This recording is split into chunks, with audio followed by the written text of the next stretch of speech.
ಒಂದು generation ಜನ್ರೇಷನಿಂದ ಜನ್ರೇಷನ್ಗೆ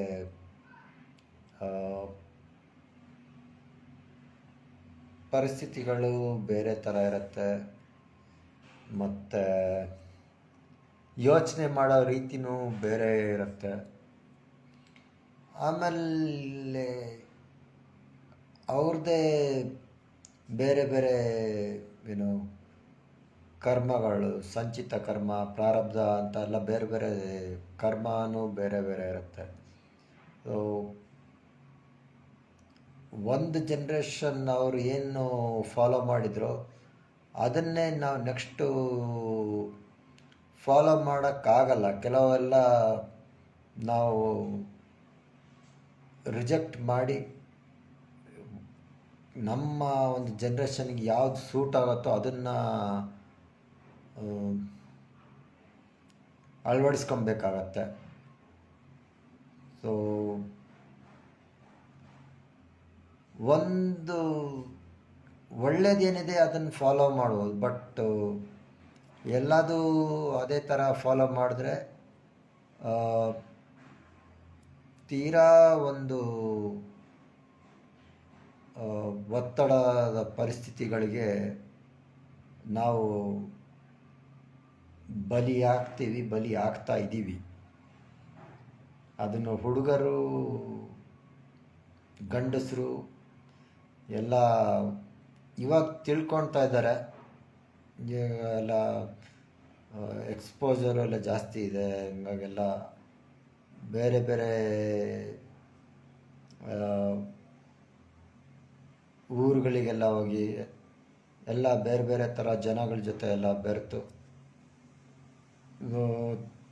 ತಿಳ್ಕೊಂಡಿದ್ದಾರೆ. But ಅದನ್ನು ತಿಳ್ಕೊಂಡಿದ್ದನ್ನು ಅಳವಡಿಸ್ಕೊಳಕ್ಕೆ ಅವಕಾಶ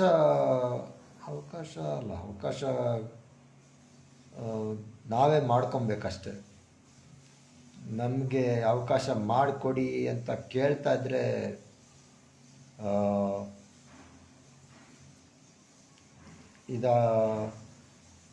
ಅದೊಂದು ಓವರ್ಲ್ಯಾಪ್ ಫೇಸ್, ಜನ್ರೇಷನ್ದ ಜನ್ರೇಷನ್ ಅದು ಆ ಟ್ರಾನ್ಸಿಷನ್ ಸ್ಮೂತಾಗಿ ಆಗ್ತಾ ಇಲ್ಲ. ತುಂಬ ಫ್ರಿಕ್ಷನ್ಗಳು ಕಾಣ್ತಾ ಇದೆ ಇವಾಗಿನ ಒಂದು ಇದರಲ್ಲಿ. ನಾನು ಇದು ನೋಡಿದ್ದೀನಿ, ಆ smooth transition, generation to generation ಆ ಸ್ಮೂತ್ ಟ್ರಾನ್ಸಿಷನ್ ಆಗ್ತಾ ಇಲ್ಲ.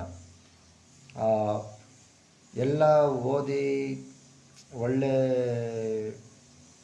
ಕೆಲಸದಲ್ಲಿ ಎಲ್ಲ ಇದ್ರೂ ಇನ್ನೂ ಏನೋ ಅವರು ಅಂದ್ಕೊಂಡಂಗೆ ಏನೋ ನಾವು ಬದುಕ್ತಾ ಇಲ್ಲ ಅಂತ ಒಂಥರ ಒತ್ತಡ ಸೃಷ್ಟಿ ಮಾಡ್ತಾರೆ. ಮನೆಯಲ್ಲಿ ಒಂಥರ ಒತ್ತಡದ ವಾತಾವರಣ ಇರುತ್ತೆ.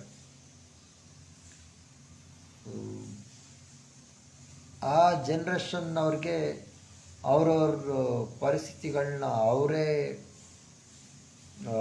ಹ್ಯಾಂಡಲ್ ಮಾಡಬೇಕು. ಸಪೋರ್ಟ್ ಮಾಡ್ಬೋದು, ಬಟ್ ಅವ್ರಿಗೆ ನಮ್ಮ ಕಷ್ಟನ ಅವರು ಹೊರಕ್ಕೆ ಆಗಲ್ಲ, ಅವ್ರ ಕಷ್ಟನ ನಾವು ಹೊರೋದಕ್ಕೂ ಆಗೋದಿಲ್ಲ. ಸೊ ಅವ್ರ ಭಾವನೆಗಳನ್ನ ಅವ್ರು ಕಂಟ್ರೋಲ್ ಮಾಡ್ಕೊಬೇಕು, ನಮ್ಮ ಭಾವನೆಗಳನ್ನು ನಾವು ಕಂಟ್ರೋಲ್ ಮಾಡ್ಕೊಬೇಕು. ಇವಾಗ ಮಿಡಲ್ ಏಜಲ್ಲಿರೋರು ತುಂಬ ಜನ ತುಂಬ ಸ್ಟ್ರೆಸ್ಸಲ್ಲಿ ಜೀವನ ಸಾಗಿಸ್ತಾ ಇದ್ದಾರೆ. ಹಾಗಾಗಿ ಎಲ್ಲ BP, ಶುಗರು ಎಲ್ಲ ಜಾಸ್ತಿ ಆಗ್ತಾ ಇದೆ. ಕೆಲವೊಂದು ಇದರಲ್ಲಿ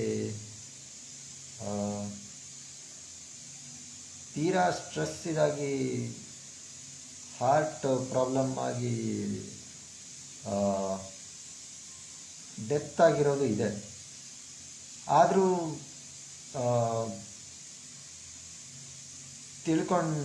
ತಿಳ್ಕೊಂಡವರು ಸ್ವಲ್ಪ ಬೇರೆ ಬೇರೆ ಇದ್ದು ಒಟ್ಟಿಗೆ ಇರೋಕ್ಕೆ ಆಗಲ್ಲ ಅಂದ್ರೂ ಬೇರೆ ಬೇರೆ ಇದ್ರೂ ಕೂಡ ತೀರಾ ಏನಂತಾರೆ ಎಲ್ಲ ಒಂದು ನಿರ್ಧಾರಗಳಿಗೂ ಇನ್ಫ್ಲುಯೆನ್ಸ್ ಮಾಡೋಕ್ಕೆ ಬರಬಾರ್ದು ನಾವು.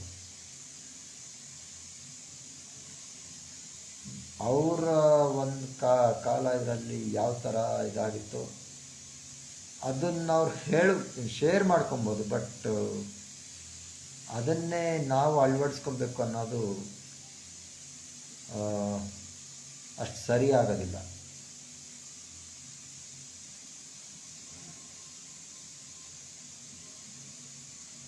ಮಿಡಲ್ ಏಜ್ ಇದ್ರವರು ಲೈಕ್ ಆಫೀಸಲ್ಲೂ ಸ್ಟ್ರೆಸ್ಸು, ಮನೆಯಲ್ಲೂ ಸ್ಟ್ರೆಸ್ಸು, ಎಲ್ಲ ಕಡೆ ಒಂದು ತುಂಬ ಒತ್ತಡನ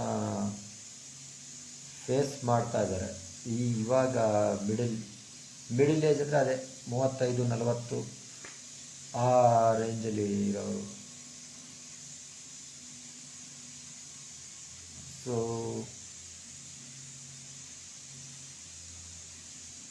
ನೋಡಿ, ಇದು ಆದಷ್ಟು ರಿಯಾಕ್ಟ್ ಮಾಡದೇ ಇರೋಕ್ಕೆ ಇದು ಮಾಡಿ, ಬಟ್ ರಿಯಾಕ್ಟ್ ಮಾಡಲಿಲ್ಲ ಅಂದರೂ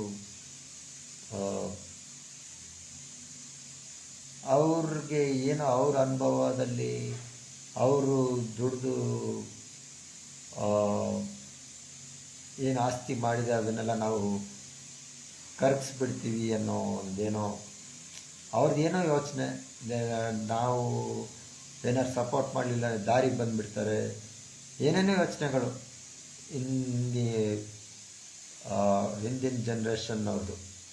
ಲೈಕ್ ಅವರು ಇರೋ ತನಕ ನಾವು ಚೆನ್ನಾಗಿರಬೇಕು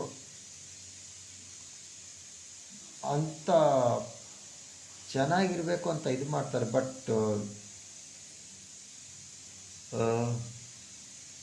ಏನಂತಾರೆ, ಒಂದು ಸಪ್ರೇಟ್ ಯೋಚನೆ ಮಾಡಲಿ ಅಂತ ಇದು ಕೊಡೋದಿಲ್ಲ. ಮೈಂಡ್ ಒಬ್ಬ ಫುಲ್ ಅಡಲ್ಟ್ಗೆ ಏನು ಮೈಂಡ್ ಸ್ಪೇಸ್ ಬೇಕು ಅಷ್ಟು ಇದು ಕಂಟ್ರೋಲ್ ಇನ್ನು ಅವರ ಇದರಲ್ಲೇ ಕಂಟ್ರೋಲ್ ಇರಬೇಕು ಅಂತ ಎಕ್ಸ್ಪೆಕ್ಟ್ ಮಾಡ್ತಾರೆ. ಅದು ನಾರ್ಸಿಸಿಸಮ್ನ ಒಂದು ಕ್ವಾಲಿಟಿನೇ. ಅವ್ರಿಗೆ ಏನಾಗ್ತಾ ಇದೆ ಅಂತ ಗೊತ್ತಿಲ್ಲ ಅಂದರೆ ಅವರು ಸುಮ್ಮನೆ ಇರಲ್ಲ. ಅವರಿಗೆ ಏನಾಗ್ತಾ ಇದೆ ಅಂತ ಕ್ಲಿಯರ್ ಇರಬೇಕು.